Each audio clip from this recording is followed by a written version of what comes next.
सती मैया के जो पिता हैं दक्ष महाराज, इनको एक बार प्रजापति बना दिया गया।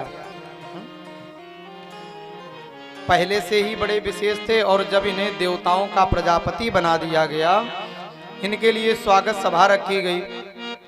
स्वागत सभा की पहली बार पदार्पण हो रहा है दक्ष महाराज का, तो सारे ऋषि, सारे देवता, सारे दैत्य, सारे सभी ने मिलकर के उनके स्वागत की एक सभा रखी।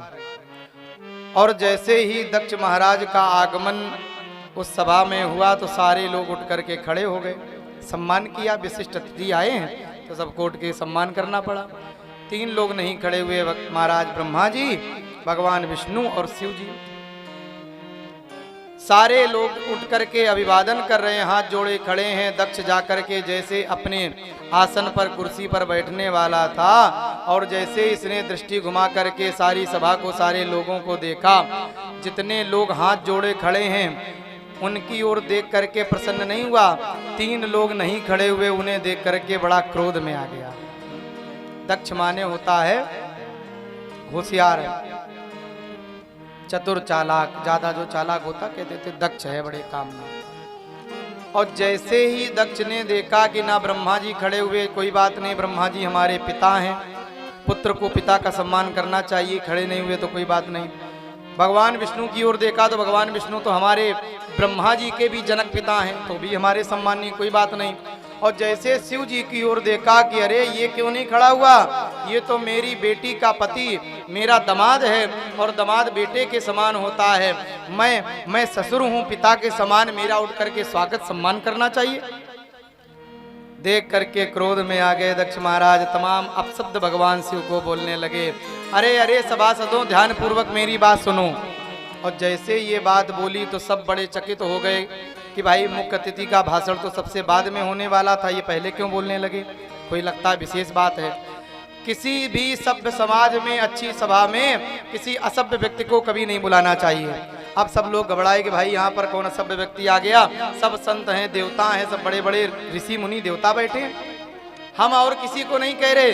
ये जो सांवला सा, ये जो शिव बैठा है ना, तमाम मुंडों की माला गले में डाला है, नाग लिपटाए रहता है, तमाम चिता की भस्म लगाए रहता है, अर्ध नग्न ऐसे नंग धड़ंग घूमता रहता है, भूत प्रेतों के साथ में लिए घूमता रहता है।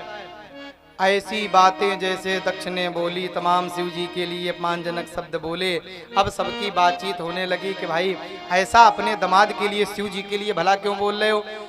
किसी ने कहा कि भाई अब आप ऐसा क्यों कह रहे, क्या हो गया, हो क्या गया है, ये मेरे बेटे के समान मेरा दामाद है और इसे उठ करके मेरा स्वागत करना चाहिए, सम्मान करना चाहिए, सम्मान का भी पता नहीं है।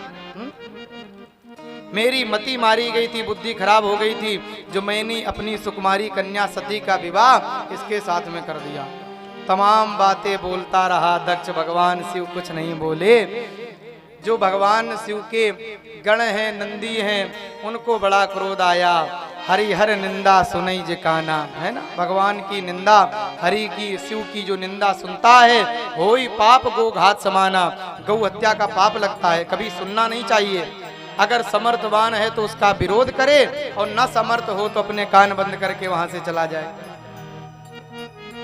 और बहुत ज्यादा जब दक्ष बोलता रहा, नंदी को क्रोध आया, शिव जी की ओर देखा कि प्रभु ये बहुत ज्यादा बोल रहा है, आपको अपमानित कर रहा है, गालियां दे रहा है, आप कहो तो अभी हम ठीक कर दें। शिव जी ने समझाया, नहीं नहीं कोई बात नहीं, हमारे ससुर साहब हैं और ससुराल में तो गालियां मिलती रहती हैं, कोई बात नहीं, चलता है। भगवान तो भोले भाले मस्त हैं, आनंदेश्वर बाबा अपने आनंद में रहते हैं, कुछ नहीं बोले। और जब कोई किसी को कुछ कहता है और दूसरा सुनने वाला और मुस्कुराता है तो कहने वाले को और ज्यादा क्रोध आता है। अब दक्ष को और क्रोध आए कि हम इतना बोल रहे हो, ये हंस रहा है। तो दक्ष ने क्रोध में आकर के श्राप दे दिया, जाओ आज से मैं श्राप देता हूँ कि शिव को किसी भी यज्ञ में कोई भाग, कोई पूजा, कोई स्थान ना मिले। अब नंदी से नहीं रहा गया। अरे दक्ष, तू बड़ा मूढ़ हो गया है, तू शिव की महिमा को नहीं जानता, भगवान शिव का अपमान कर रहा है, जा मैं तुझे श्राप देता हूँ। ये तेरा जो बोल रहा है ना, बहुत बड़बड़ कर रहा है, बकरे जैसी आवाज बक बक बोल रहा है, मैं श्राप देता हूँ तेरा ये सर कट के गिर जाए, बकरे का सर लग जाए। अच्छा, तो दक्ष के जो आचार्य लोग बैठे थे, जो उनके पुरोहित थे भृगु महात्मा, उन्हें बड़ा क्रोध आ गया और उन्होंने नंदी जी को इशारा करके कहा कि अरे नंदी, ये ससुर दामाद की बीच की बात थी, तुम बीच में क्यों बोले हैं? जाओ, हम भी सभी शिव भक्तों को श्राप देते हैं, जितने शिव के भक्त होंगे वो सब ऐसे मादक पदार्थ सेवन करने वाले, भांग पीने वाले और ऐसे मतवाले जैसे पाखंडी जैसे हो जाएंगे।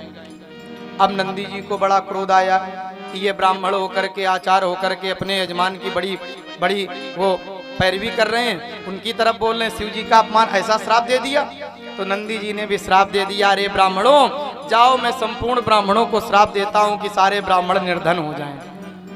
अब भगवान ने सोचा कि ये बड़ा गड़बड़ मामला है, स्वागत सभा है कि श्राप सभा है, सब एक दूसरे को श्राप ही दिए चले जा रहे हैं। भगवान ने सोचा हम ही यहाँ से जाए, नहीं तो मामला गड़बड़ हो जाएगा।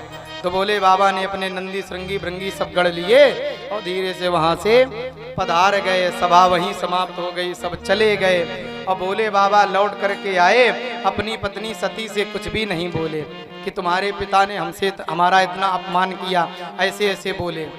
आजकल का अगर कोई व्यक्ति होता, ससुराल गया होता और किसी ने कुछ कह दिया होता, कोई अपमानजनक बात है, कोई ऐसा अपमान हुआ होता, तो सारी गर्मी घर में आके निकलती, पत्नी को खूब डांटता।